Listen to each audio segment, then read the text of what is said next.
আজকে গিয়েছিলাম মাসির বাড়ি। আমি, দিদি, মা আর মাম্মাম মিলেই গিয়েছিলাম। যেহেতু দিনটা বেশ ঠান্ডা ঠান্ডাই ছিল, সেই কারণে মাম্মামকে ফুলহাতা গেঞ্জি পরিয়ে নিয়েছিলাম। আমার দিদন তো মাম্মামকে পেয়ে বেজায় খুশি, কিন্তু মাম্মাম চিনতে না পারার জন্য এরকম নাক উঠিয়ে কান্নার চেষ্টা করছিল।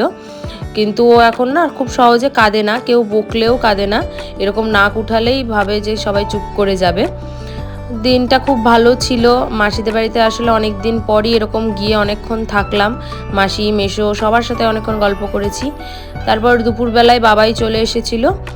তো মাম্মাম ওর পাপাকে পেয়ে ভীষণ খুশি, ওর সাথে অনেকক্ষণ খেললো।